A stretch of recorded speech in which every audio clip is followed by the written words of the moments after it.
लड़ाई जमशेदपुर की वो लड़ाई है जब झारखंड के मुख्यमंत्री रघुवर दास और निर्दलीय सरयू राय चुनाव लड़ रहे थे। मतलब वहां जैसे हमको दिख रहा था कि जनता चुनाव लड़ रही है, ठीक बांकीपुर में भी प्रशांत किशोर चुनाव लड़ रहे हैं, ऐसा कहीं नहीं लग रहा था। हम 20,000 से कम मार्जिन तो हम नहीं देख रहे थे किसी। हमने जब बीजेपी के लोग भी कहते थे कि नहीं हम 10,000 से जीत जाएंगे, तो हम कहते थे कि नहीं 10,000 से तो आप लोग नहीं जीत सकते। अगर आप जीतेंगे तो 20,000 से जीतेंगे, नहीं तो हारेंगे भी तो उसी मार्जिन से हारेंगे। लेकिन हम ये मानते थे कि बीजेपी 50,000 के वोट से जीती हुई, अभी बंगाल जीती, अभी बिहार जीती, और इस बार एक बारगी उसका ताश की तरह बिखर जाएगा। वो पन्ना प्रमुख, वो शक्ति केंद्र, वो घर घर कार्यकर्ता सब बिखर गया। सबसे वर्स्ट उम्मीदवार चयन था आपका। पहले भी अभिषेक बंटी, वह भी गलत चयन था। आधिकारिक रूप से अनाधिकारिक रूप से हम जिसको देंगे वो जीत जाएगा, कुत्ता बिल्ली जीत जाएगा। प्रशांत किशोर की कंसिस्टेंसी ने भी उसको पे किया है। 3 साल से लगातार जो कंसिस्टेंट रहना राजनीति में यह आवश्यक है। इससे आपको तेजस्वी यादव या अन्य लोगों को सीख लेनी चाहिए। अगर आपको उम्मीदवार देना था तो आपकी पार्टी के और भी यहाँ लोग थे, चाहे ऋतुराज सिन्हा हो, चाहे आशीष सिन्हा हो, अजय लाख, आप ऐसे व्यक्ति को दे रहे हैं जिसको पहचान नहीं रहा, खोज रहा आखिर है कौन। एक तो यह जो जेनजी आंदोलन जो हुआ जंतर मंतर पर, उसको इतना हल्के में जो ले लिया जा रहा है, या उसको जिस तरीके से बीजेपी टैकल कर रही है, वो उतना हल्के में लेने की चीज़ नहीं है। कि ये जो आंदोलन का बिहार में, पटना में खास करके आंदोलन का वही एरिया था जिसमें बांकीपुर में चुनाव होना है। मतलब आंदोलन का पूरी हृदय स्थली जो थी वही था बिहार में, वो बांकीपुर ही था। रविशंकर का बूथ वहाँ हार गई बीजेपी।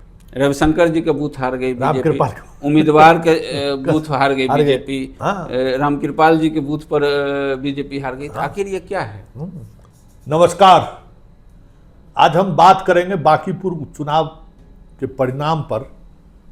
वाकई में क्या है, क्या खास है, क्योंकि जितनी जुबान उतनी बातें। कोई ये मानने को तैयार नहीं थे कि ऐसा भी हो सकता है। और एक से एक मतलब इस फील्ड के एक्सपर्ट भी मानते थे कि बहुत ही कांटे की लड़ाई है। लेकिन शुरुआती दौर से ही हमें लग रहा था कि ये लड़ाई जमशेदपुर की वो लड़ाई है जब झारखंड के मुख्यमंत्री रघुवर दास और निर्दलीय सरयू राय चुनाव लड़ रहे थे। मतलब वहाँ जैसे हमको दिख रहा था कि जनता चुनाव लड़ रही है, ठीक बांकीपुर में भी प्रशांत किशोर चुनाव लड़ रहे हैं, ऐसा कहीं नहीं लग रहा था। लग रहा था कि जनता चुनाव लड़ रही है। तो जनता के चुनाव लड़ने का क्या मैंडेट हो सकता है, वो आज सामने है। और इस पूरे मुद्दे पर जिनसे हम बात करने के लिए आज हम आपके साथ हैं, वो अमित जी हैं। हम दोनों का रिश्ता 23 वर्षों का रिश्ता है पत्रकारिता जीवन में। साथ साथ समझिए कि हम लोग पत्रकार बने, साथ साथ खबरों की दुनिया में गोता लगाते हुए ये भी पटना पहुँचे और हम भी पटना पहुँचे। हाँ, आज ये एक दूसरे विधा के मास्टर हैं, कह सकते हैं कि साइकोलॉजिस्ट। जितने बड़ी बड़ी पार्टियां हैं, उसका चुनाव कैंपेन का क्या तरीका होगा, चुनाव कैंपेन में किस तरीके के स्लोगन का इस्तेमाल कीजिए कि आप जो बढ़त बनाने का जो तरीका आज के दौर में होता है टेक्नोलॉजी का, अभी उसके एक्सपर्ट हैं। और बिहार में इनके आसपास बहुत कम लोगों को पता होगा कि बिहार में प्रशांत किशोर जिस लेवल पर हैं, उस लेवल के बराबरी के स्तर पर यहाँ भी बिहार में भी टीम है, और उसका नेतृत्व अमित जी करते हैं। हिमाचल, बंगाल, यूपी, दिल्ली चुनाव, हर पार्टी के चुनाव को ये कोऑर्डिनेट करते रहते हैं, लेकिन पर्दे के पीछे से। स्वागत है अमित जी आपका। जी नमस्ते। नमस्कार। हम दोनों आदमी में बहस होती थी तो आप कहते थे कि ना लगता नहीं। ये मैं सार्वजनिक रूप से इसको स्वीकार करूँगा कि आपसे बात करते थे, चुनाव के दिन भी बात किए, चुनाव से पहले भी बात किए। संतोष जी कहते थे कि चुनाव प्रशांत जीत रहा है, बीजेपी हार रही है। हम कह रहे थे कि नहीं, चुनाव बीजेपी आखिर तक निकाल लेगी, उम्मीद हमें। और हम 20,000 से कम मार्जिन तो हम नहीं देख रहे थे किसी। हमने जब बीजेपी के लोग भी कहते थे कि नहीं हम 10,000 से जीत जाएंगे, तो हम कहते थे कि नहीं 10,000 से तो आप लोग नहीं जीत सकते। अगर आप जीतेंगे तो 20,000 से जीतेंगे, नहीं तो हारेंगे भी तो उसी मार्जिन से हारेंगे। लेकिन हम ये मानते थे कि बीजेपी 50,000 के वोट से जीती हुई, अभी बंगाल जीती, अभी बिहार जीती, और इस बार एक बारगी उसका ताश की तरह बिखर जाएगा। वो पन्ना प्रमुख, वो शक्ति केंद्र, वो घर घर कार्यकर्ता सब बिखर गया। आखिर कैसे ये हुआ? तो अगर आप देखेंगे तो एक एक करके लग रहा है कि जैसे बीजेपी अपने पांव पर कुल्हाड़ी मारते हुए चल रही है। उम्मीदवार चयन में आपको सबसे वर्स्ट उम्मीदवार चयन था आपका। पहले भी अभिषेक बंटी, वह भी गलत चयन था। उसके बाद आप जो जिसको उम्मीदवार बनाए वह भी गलत था, नीरज सिन्हा। और इसमें यह बात आना आधिकारिक रूप से अनाधिकारिक रूप से, हम जिसको देंगे वो जीत जाएगा, कुत्ता बिल्ली जीत जाएगा। तो हम लोग देखे हैं बिहार के चुनाव में या देश के भी चुनाव में, कहीं भी अगर इस तरह का सेंटिमेंटल अगर आप बोलिएगा, जो एरोगेंसी जिसमें झलकती है, जनता उस पर बहुत कड़ा प्रतिकार करती है। एक उदाहरण हम बताएंगे कि एक चुनाव था, हम बेगूसराय जिला से ताल्लुक़ रखते हैं, वहाँ मटिहानी विधानसभा क्षेत्र, वहाँ के एक विधायक थे, लगातार जीत रहे थे, बोगो सिंह।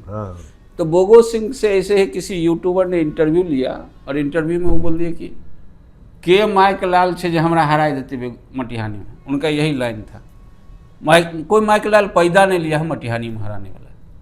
अब यह बात जो है वहाँ सेंटिमेंट ऐसा पैदा हुआ 2020 के चुनाव में कि वहाँ राजकुमार सिंह एलजेपी का एकमात्र विधायक जीता था। पूरे बिहार में एलजेपी नहीं जीती, एलजेपी का वही एकमात्र विधायक जीता था, वो जीत गया। तीसरे नंबर पर था, वो नंबर 1 हो गया। तो वही परिस्थिति एक तो यह था। दूसरा है कि पूरा हम मानेंगे कि देखिए, या हम भी मानते हैं कि प्रशांत किशोर की कंसिस्टेंसी ने भी उसको पे किया है। 3 साल से लगातार जो कंसिस्टेंट रहना राजनीति में यह आवश्यक है। इससे आपको तेजस्वी यादव या अन्य लोगों को सीख लेनी चाहिए। राजनीति में कंसिस्टेंसी आवश्यक है, आवश्यक हर किसी के लिए। राहुल गांधी कम सोना का चम्मच लेके पैदा नहीं लिए हैं, लेकिन संघर्ष उनको भी जमीन पर करना पड़ेगा और कर रहे हैं, तभी उनको भी कुछ प्रभाव बढ़ा, तो फिर दिखा दिए प्रभाव बढ़ा, अन्यथा वो अभी पीछे हो रहे थे। तो कंसिस्टेंसी और विफलता के बाद भी कंसिस्टेंट रहना। प्रशांत किशोर भी, जब हमें नहीं लगता है कि जब वो नॉमिनेशन करने आए होंगे बांकीपुर को, तो वो समझ रहे होंगे कि हम जीत जाएंगे, ऐसा कुछ अनुमान नहीं होगा उनको। एक वाक्य हम अपने दर्शक को बता दें कि जिस समय नॉमिनेशन की बात हो रही थी तो मेरी पहली बार बात हुई, तो उन्होंने कहा कि भाई आप हमको रणछोड़ घोषित किए हुए हैं। तो हम बोले कि हैं, फिर भाग जाइएगा आप जी। लेकिन अगर तो बोले कि मैं बांकीपुर अगर लड़ूँ तो हम कहले आप जीतिएगा। कैसे? तो हम जीतिएगा ना, क्योंकि अब जो सेंटीमेंट है ना, वो सेंटीमेंट आपके साथ है और वो पे करेगा आपको। हाँ, तो अगर हम लड़ गए तो रणछोड़ वही कहिएगा नहीं, हम तब रणछोड़ नहीं करेंगे। लेकिन आप ऐसा नहीं कि जैसे पिछले चुनाव में प्रचार अभियान का अंतिम दौर में चल गए घोड़ा लेके, वैसे चल जाएंगे तो फिर जनता निराश हो जाएगी। नहीं, इस बार संतोष जी लड़ेंगे। तो एक जो प्रशांत किशोर की छवि थी ना, बीच चुनाव में जो पिछले बार उन्होंने किया, थोड़ा ये आए तो उसका वो, लेकिन इस बार एकदम चुनाव के दिन तक वो आदमी लड़ता रहा। और ये भी देखिए, छोटे छोटे स्तर पर ही सही, बहुत सारा चीज़, जैसे आपसे चर्चा कर रहे थे कि मनीष कश्यप को उसने पूरी तौर पर इस पूरे एपिसोड से बाहर रखा। बाकायदा ऐसी हमारी सूचना है कि उसको बाकायदा फ़ोन करके इन्होंने कह दिया कि आप बांकीपुर में चुनाव प्रचार नहीं करेंगे, एक वीडियो नहीं बनाएंगे, बांकीपुर में दिखेंगे नहीं। ये बहुत बड़ी बात थी। मकसद ये था कि जो समीकरण बन रहा है उसको आपकी वजह से कहीं उसमें परेशानी ना पैदा हो। दूसरा यह कि आप ये देखिए, कंसिस्टेंसी क्या होती है जनता में। एक तो यह अभिषेक बंटी को उम्मीदवार बनाया, अभिषेक बंटी और प्रशांत किशोर में कहीं कोई मुकाबला नहीं।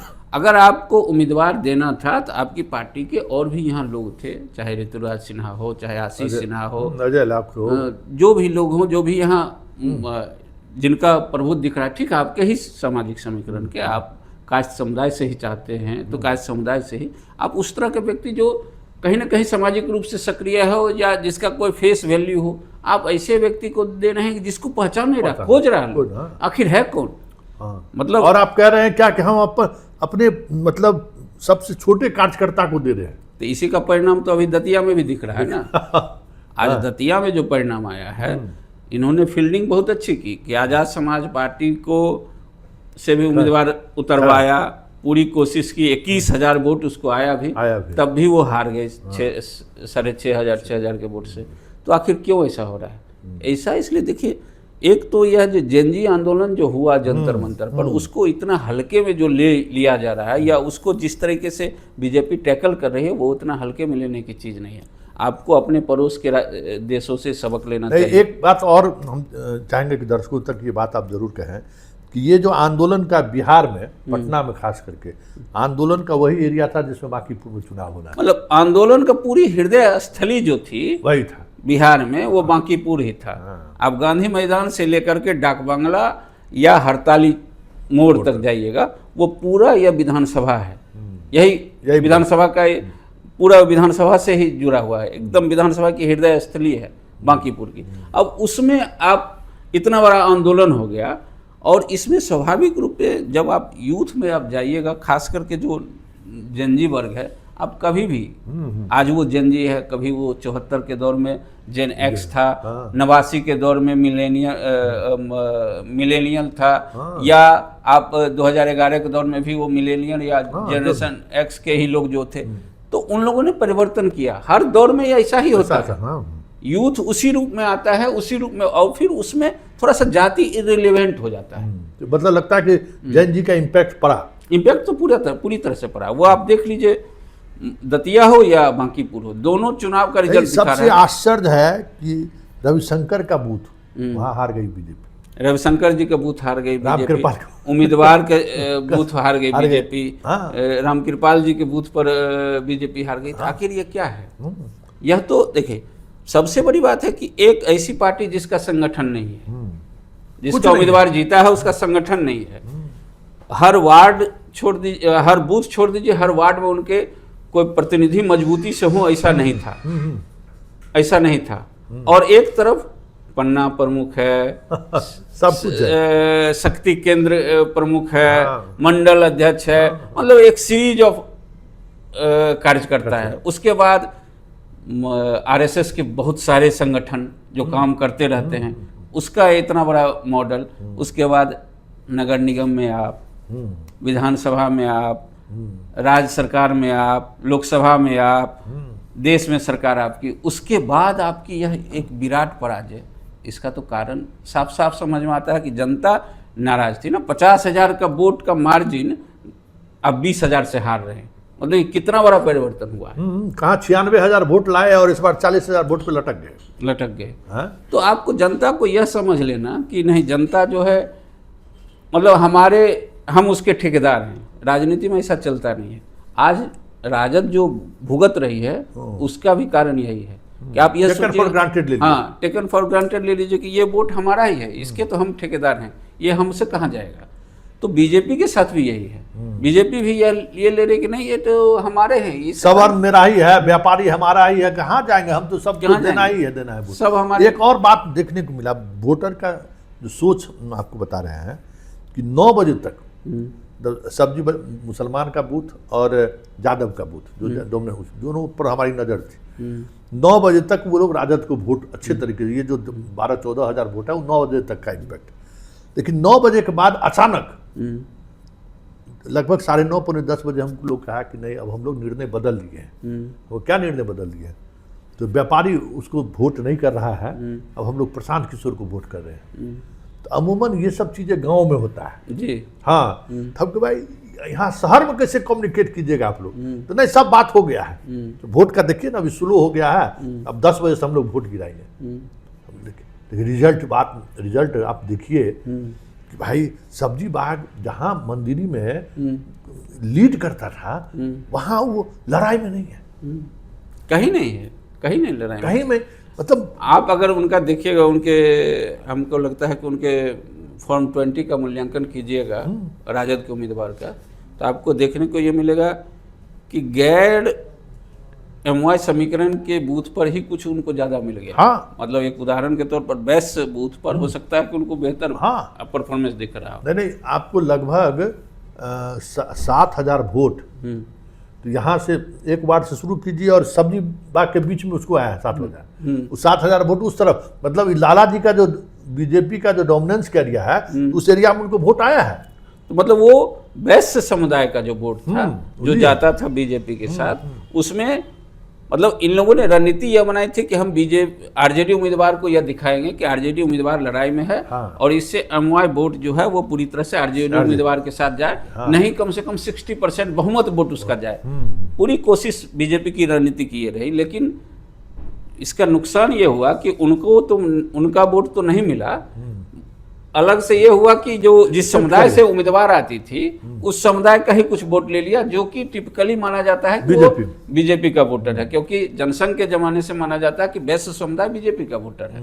अगर इस पूरे चुनाव का मूल्यांकन कीजिएगा संतोष जी, तो आप जेनजी नंबर 1 है, जेनजी आंदोलन से हुआ, नंबर 2 है उम्मीदवार चयन और ये कुत्ता बिल्ली का जो स्लैंग यूज किया गया वो, तीसरा आप देखिएगा कि नीतीश कुमार का फेस। हाँ, आप जिस तरह से नीतीश कुमार को हटाए हैं उसका गुस्सा है, उसका असर है, खास करके महिलाओं में, अति पिछड़ों में और नीतीश कुमार के समुदाय के वोटरों में। वो तो आपको बता ही थे जी कि कुर्मी और क्या कहते हैं चंद्रवंशी बगावत किए हुए था कि भाई किस तरीके से जो है ना हम वोट ही नहीं देंगे। जी 25 से 30 नीतीश था ना जी, आप कैसे उसको हटा अब दिए? बीच में कैसे हटा दिए?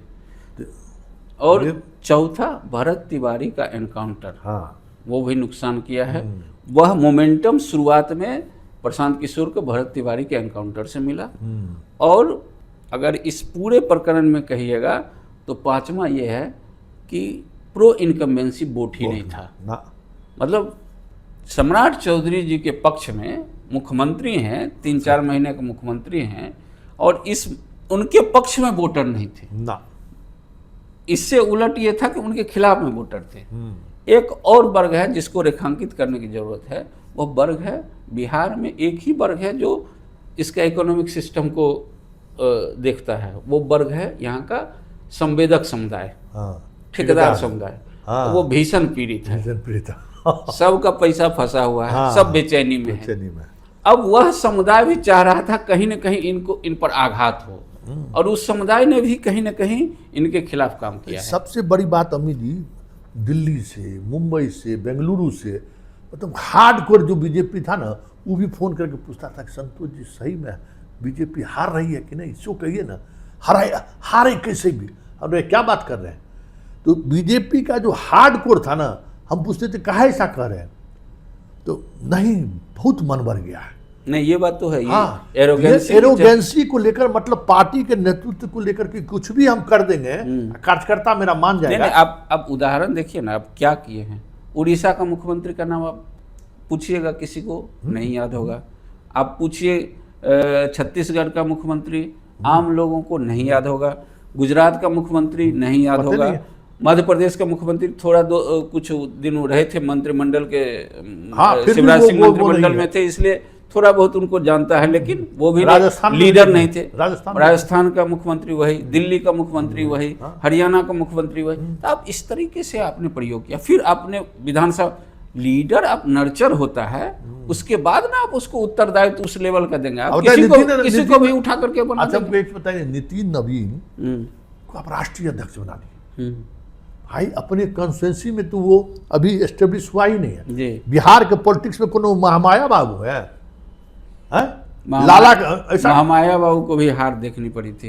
यही महामाया बाबू को महामाया बाबू जीते थे, केवी सहाय को हार देखनी पड़ी थी, मुख्यमंत्री थे। तो भाई आप वो चेहरा नहीं है ना कि भाई नितिन नवीन उतना बड़ा बिहार का पॉलिटिशियन, उसको देश का राष्ट्रीय, अरे भाई बिहार में वो 5वां-6वां नंबर का पॉलिटिशियन हुए, कोई, और उसको आप राष्ट्रीय अध्यक्ष बना दिए। ये कम से कम ये भी तो सीधा औंठा दिखाना हुआ। आप पूरी तरीके से देखिएगा इस पूरे चुनाव में, तो यह एक और बात है। इस पूरे विश्लेषण के बाद बिहार में एक बेचैनी है, विकल्प की बेचैनी है। छटपटाहट है। बिहार 30 साल से 35 साल से एक रास्ता जो राजनीति में आई हुई है, उससे अलग कुछ देखने की ख्वाहिशमंद है। ऐसा नहीं कर रहे कि वो मंडल से अलग ही सोच रहा है, ऐसा नहीं।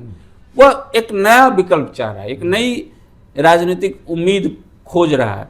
तो किसी को प्रशांत किशोर में कभी दिख जाता है, तो कभी आम आदमी पार्टी का जब हलचल दिल्ली में पैदा होती है तो बिहार में वो ढूंढने लगता है, या कभी कांग्रेस से उम्मीद पाल लेता है, या बीजेपी में किसी नए नेतृत्व से पाल लेता है, या नीतीश कुमार के ही दल की ओर कुछ मुखातिब होता है। तो वो देखता है कि कहाँ से हमें नया नेतृत्व मिलेगा, ये उम्मीद है। लेकिन उसको कहीं से कोई विकल्प मिल नहीं रहा है। तो जैसे ही दिखा कि बिहार में बांकीपुर में हराया जा सकता है बीजेपी को, प्रशांत किशोर का एक नया नेतृत्व उभारा जा सकता है, तो उसने दे दिया वोट कि तुम देखो, तुमने मेहनत किया 3 साल, हम तुमको विधायक बना रहे हैं, अब देखो तुम कैसे बिहार में काम कर सकते हो। अब 2 सवाल मेरा रहेगा, आखिरी सवाल। एक सवाल कि जिस तरीके से अति पिछड़ा और कुर्मी नीतीश की वजह से जो एक गैप हुआ है, वो भी असहज है सम्राट को लेकर। जी, सीधी बात यही कहते थे, अरे ये लठ जैसा बात करता है। मतलब अब चंद्रवंशी समाज भी यही टोन और ये भी यही टोन कि नहीं, बात विचार में बड़ा दूसरे तरीके का है, सौम्यता नहीं है। जी।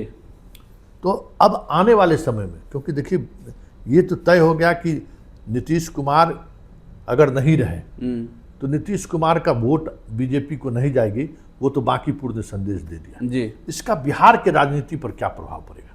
देखिए सर, आपने कहा कि अति पिछड़ा और कुर्मी, इसमें 2 और जोड़ लीजिए, महिला और आकांक्षी युवा, जिसको उम्मीद है। नीतीश कुमार उसकी आकांक्षाओं को पूरा नहीं कर पा रहे थे, यह बात सही है, लेकिन फिर भी नीतीश कुमार में उसको लग रहा था कि एक लीडर है जिससे संवाद होता है, जो संवाद करने की शैली है, जिसके पास कोई विजन है, काम करे ना करे लेकिन एक दृष्टि है उसके पास। इनके साथ वो पूरा गैप दिखता है। तो ये चारों वर्ग चौराहे पर है, एकदम असहज है, एकदम असहज है। वो किधर जाएगा इसकी वो तैयारी कर रहा है, वो ढूंढ रहा है विकल्प। उसी विकल्प में बांकीपुर में वो नया विकल्प ढूंढ लिया। लेकिन अब यह है कि क्या प्रशांत किशोर उसको राज्यव्यापी विकल्प दे पाएंगे, यह एक चैलेंज होगा। क्योंकि प्रशांत किशोर में भी एक बहुत बड़ी कमी है कि वह है उनका जो बीजेपी जिसके खामियाजा भुगत रही है, वो प्रशांत किशोर में भी है, एरोगेंसी। अगर वो एरोगेंसी पर अपना काम करें और सांगठनिक रूप से, क्योंकि वो चुनावी रणनीति सब जगह बनाए हैं, काम किए हैं, तो स्वाभाविक है ग्राउंड की समझ होगी भी। और 3 साल से जब बिहार में घूम रहे हैं तो बहुत सारी चीज़ों को बिहार में समझे भी होंगे कि ग्राउंड पर किस तरह से संगठन बनाया जा सकता है, किस तरह से माहौल बनाया जा सकता है, वो सब समझ रहे हैं। लेकिन सबसे है कि नेतृत्व की, बिहार में नेतृत्व की एरोगेंसी बर्दाश्त नहीं होता है। थोड़े देर तक झेल लेगा लेकिन अधिक समय तक नहीं झेल पाएगा। इस पर उनको बहुत काम करने की जरूरत होगी। एक आखिरी सवाल, प्रशांत जब नॉमिनेशन किए डे फर्स्ट से देखिए वो सम्राट से कह रहे थे कि मेरी लड़ाई है, सम्राट से, न नितिन नवीन का वो नाम ले रहे थे, न उम्मीदवार की बात करते थे, सम्राट की बात कर रहे थे और शाह और मोदी की बात करते थे कि बिहार के लोगों ने आपको इतना बड़ा मैंडेट दिया और आप एक अंगूठा छाप को 7वीं फेल को और एक अपराधी को आपने मुख्यमंत्री बना दिया। देश की बिहार की जनता आपको माफ नहीं करेगी, हमारी लड़ाई सम्राट से है। अब रिजल्ट सामने है। इस प्रशांत किशोर के इस नैरेटिव को जनता ने भी एकदम सराखों पर लिया है। इसका असर सम्राट के भविष्य पर कितना पड़ेगा? देखिए, सम्राट तो मुख्यमंत्री बनने के बाद से सहज नहीं है। यह आप उनके प्रशासनिक कार्यकलाप में, उनके मुख्यमंत्री के तौर पर, उनके रवैये से, उनके पब्लिक प्रेजेंस से आप समझ सकते हैं कि बहुत सहज नहीं हो पाए। क्योंकि जो देखिए, बिहार बहुत ही जटिल राज्य है और यहाँ शासन सत्ता चलाना बहुत सहज काम नहीं है। बहुत तरह की इशू इमर्ज करते रहते हैं। बहुत तरह के मामले इमर्ज करते हैं। वाइब्रेंट स्टेट है। अब खास करके पॉलिटिकली तो बहुत शार्प स्टेट है। ये अपने मतलब अपने हितों के प्रति बहुत जागृत नहीं स्टेट है, लेकिन पॉलिटिकली बहुत शार्प स्टेट है। तो वहाँ आप संवाद करने में आप कमजोर हैं, आप विजन बनाने में कमजोर हैं, आपके पास कोई टीम नहीं है। देखिए, सम्राट जी की सबसे बड़ी कमी क्या है? टीम नहीं, उनके पास सलाहकारों की टीम नहीं है। ये सबसे बड़ी कमी है। ना उनका कोई प्रशासनिक सलाहकार है। नीतीश कुमार के पास क्या था कि सीजन पॉलिटिशियंस उनके सलाहकार थे। नीतीश कुमार के साथ क्या था कि उनके पास सीजन ब्यूरोक्रेट सलाहकार थे और नीतीश कुमार इंटेलेक्चुअल से भी संवाद करते थे, चाहे देश के विदेश के समय में ही पत्रकार लोगों से बात कर लेते थे, तो इंटेलेक्चुअल से संवाद करते थे। और बिहार ही नहीं, देश में आप देखिएगा, जब तक नीतीश कुमार सक्रिय थे, अपने सक्रिय राजनीतिक जीवन में थे, तो आप देखते होंगे कि सबसे ज़्यादा मीडिया से संवाद करने वाला पूरे देश में कोई मुख्यमंत्री होगा तो उसमें नीतीश कुमार की गिनती होगी। तो वो एक सलाहियत थी। और दूसरा था कि वो केंद्र में 6 साल केंद्र में मंत्री रहे थे, तो वो एक आउटलुक डेवलप हो जाता है, तो वो उनमें सलाहियत थी। सम्राट जी के का चैलेंज क्या है कि अपना शैक्षणिक पृष्ठभूमि कमज़ोर है, राजनीतिक पृष्ठभूमि कमज़ोर है, कोई प्रशासनिक उस तरह की उनकी मजबूत लॉबी नहीं है जिसको वो साध सके या जो उनके बहुत मजबूत सलाहकार हों, इंटेलेक्चुअल से संवाद नहीं है। आपको राजनीतिक सीजन्ड पॉलिटिशियन आप उनके पास देखिए कि कौन लोग बैठते हैं, तो आपकी यह जो कमी है यह बहुत भारी पड़ती है। आपको शासन चलाने के लिए आपको इन लोगों को, हर व्यक्ति, अकबर के बारे में कहा जाता था कि पढ़े लिखे नहीं थे, लेकिन अकबर का दरबार था, नवरत्न का देखिए। हाँ, तो आप दरबार में सुनते हैं, लिसनिंग कैपेसिटी आपकी होनी चाहिए, आप सुनिए, गुनिए और फिर अपना निर्णय लीजिए। ये नहीं कि जो आपको वो कह रहा है वही आप मान लीजिए, लेकिन उसको समझिए और फिर अपना निर्णय लीजिए। वह भी आपको मिसयूज ना कर पाए। नीतीश कुमार को कोई बहुत मिसयूज नहीं कर पाया ना, सबका इस्तेमाल वो करते रहे। तो यह समझना होगा सम्राट चौधरी को, अन्यथा उनके लिए बहुत मुश्किल खड़ी हो जाएगी। चलिए, सम्राट के लिए मुश्किलें खड़ी हो सकती है।